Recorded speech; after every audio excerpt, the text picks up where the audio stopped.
Halo adik-adik, jumpa lagi bersama saya masih di sini di channel Kunci Jawaban. Pada video kali ini kita akan membahas buku Bu Pena jilid 4C tema 7 yang berjudul Indahnya Keragaman di Negeriku.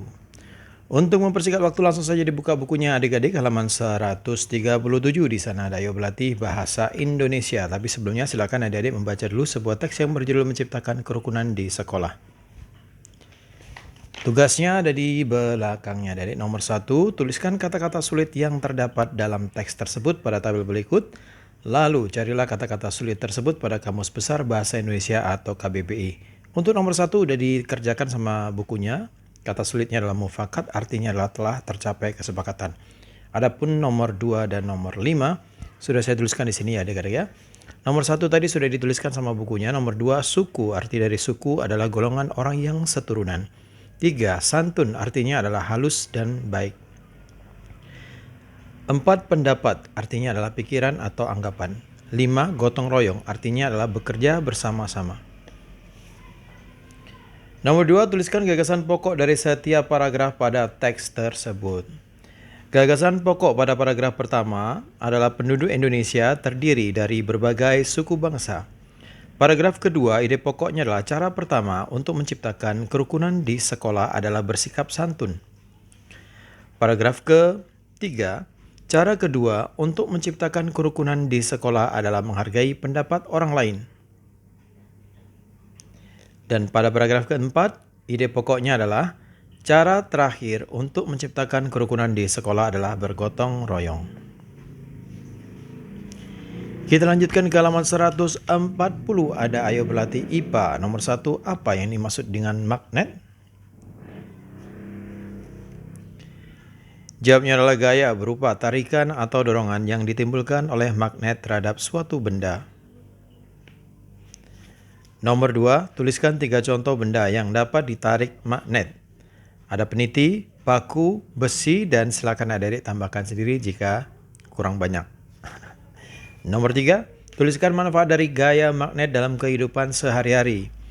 Yang pertama untuk alat pengeras suara, yang kedua membantu menutup pintu kulkas, dan yang ketiga digunakan pada kompas. Jadi pintu kulkas, pinggir-pinggir pintu kulkas itu sebenarnya di dalamnya ada magnet adik-adik, sehingga pintu kulkas bisa tertutup dengan rapat. Nomor 4, tuliskan 3 contoh peristiwa sehari-hari yang terjadi akibat gaya gravitasi bumi. Yang pertama, daun yang jatuh dari pohon atau buah yang matang dan jatuh dari pohon. Kemudian manusia dapat berjalan di permukaan bumi. Kemudian contoh lainnya adalah bola basket yang kembali ke tanah setelah dilempar ke atas pastinya. Nomor 5. Nomor 5 dari sini ada adik. Made memiliki 2 benda yang berbeda. Benda tersebut adalah pulpen dan selembar kertas. Kedua benda tersebut dijatuhkan dari ketinggian yang sama. Benda mana yang lebih dahulu sampai di permukaan tanah? Jelaskan. Yang sampai dulu di permukaan tanah adalah jawabnya pulpen. Alasannya, karena permukaan pulpen lebih kecil sehingga gaya gesekan udara terhadap pulpen lebih kecil dibanding terhadap kertas. Sekarang kita menuju ke halaman 141. Ada ayo berlatih bahasa Indonesia. Adik-adik silakan dibaca dulu sebuah teks yang berjudul Kilau Mozaik Kaca dari Botol Bekas. Kemudian maaf adik-adik ya, kelewatan di halaman 141 rupanya ya, halaman 141 yang ini adik-adik. Halaman 141. Di sana ada ayo berlatih SBDP, ada gambar A, B, C, dan D. Pertanyaan ada di belakangnya. Nomor 1, manakah karya seni yang merupakan karya seni kolase, montase, mozaik, dan aplikasi? Jawabnya kolase pada gambar A, karya montase pada gambar D, karya mozaik pada gambar C, dan karya aplikasi pada gambar A. Nomor 2, bahan apa saja yang dapat digunakan dalam pembuatan karya seni montase? Jawabannya adalah kalender, pastinya kalender bekas ya adik-adik. Kemudian koran, majalah bekas, dan lain-lain. Yang penting jangan uang tidak boleh. Kalau masih dipakai tidak boleh ya adik-adik ya. Nomor 3, bahan apa saja yang dapat digunakan dalam gambar karya seni mozaik? Bahan apa saja ya pertanyaannya, Dede?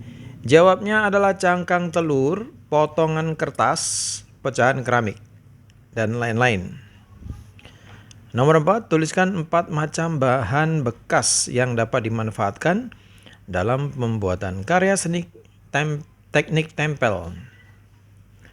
Yang pertama adalah tempat tisu bekas, kaleng susu bekas, botol minuman bekas, dan botol selai bekas.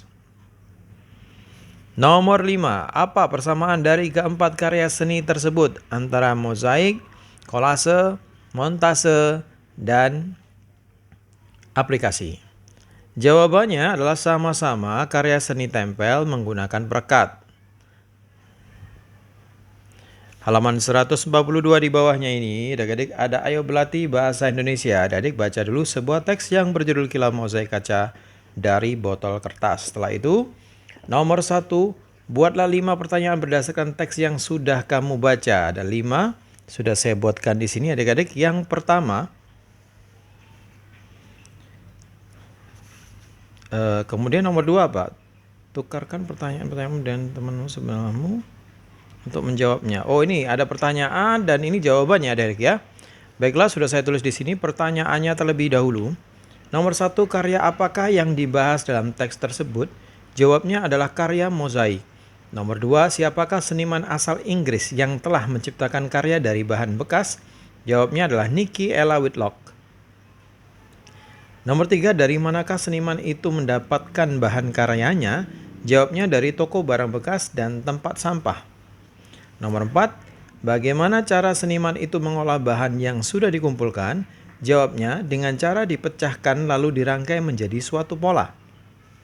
Dan pertanyaan yang terakhir, mengapa setelah semua bahan terpasang harus dipanaskan? Jawabnya adalah agar semua bahan menyatu. Kita lanjutkan ke halaman 144, ada ayo berlatih IPA. Nomor 1, bagian manakah? Halaman 144. Nomor 1, bagian manakah yang menunjukkan gaya gesek pada gambar di samping? Ada orang menulis ya, adik-adik ya. Jawabnya adalah bagian ujung pensil dengan permukaan kertas yang bersentuhan. Itu ada gaya geseknya. Nomor 2, jelaskan mengapa ban kendaraan yang sudah tidak beralur harus segera diganti. Jawabnya karena gaya gesek pada ban yang sudah tidak beralur.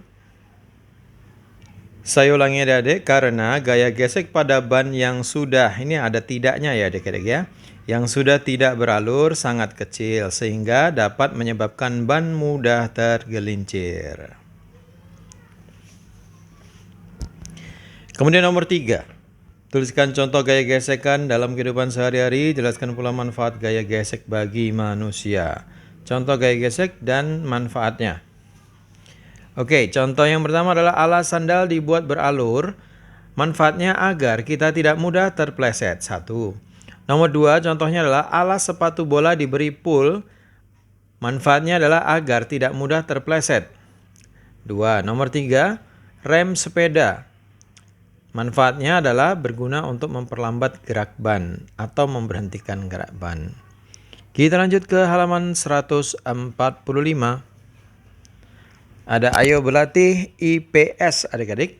Nomor 1, tuliskan kegiatan ekonomi yang dapat dilakukan oleh masyarakat di pesisir pantai. Yang pertama adalah nelayan. Yang kedua petani garam. Ini ada M-nya ya adik-adik ya.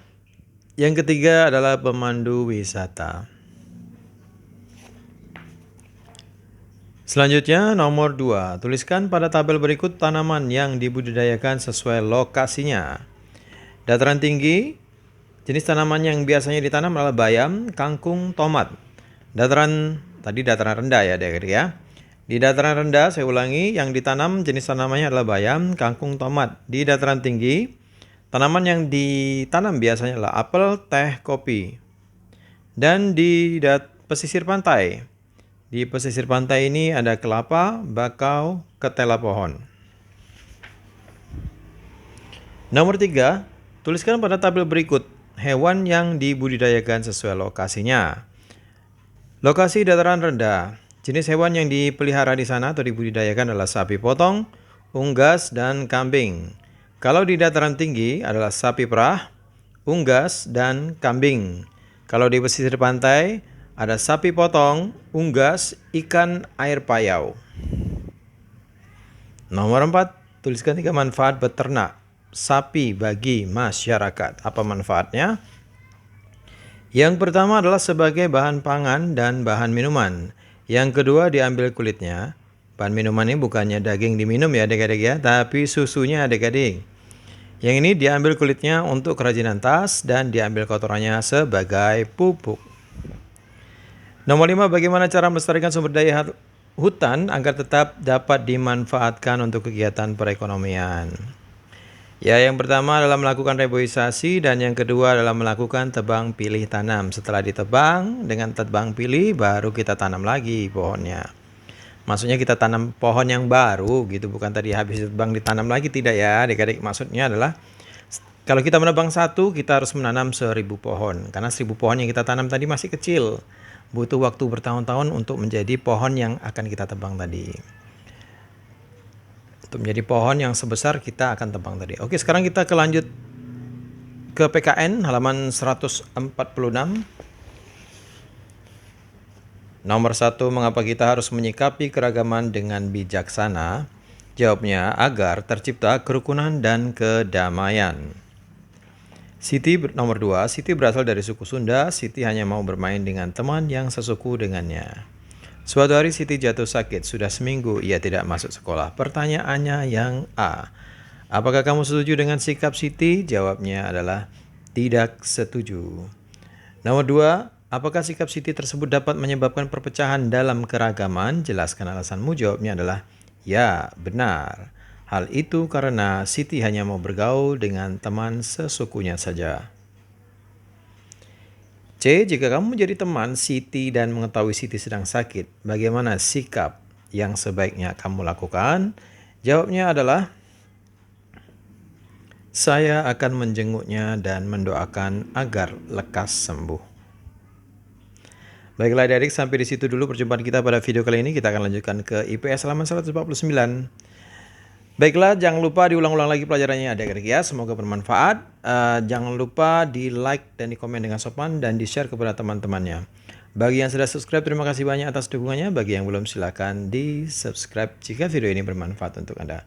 Mohon maaf dengan segala kekurangannya. Terima kasih dan sampai jumpa.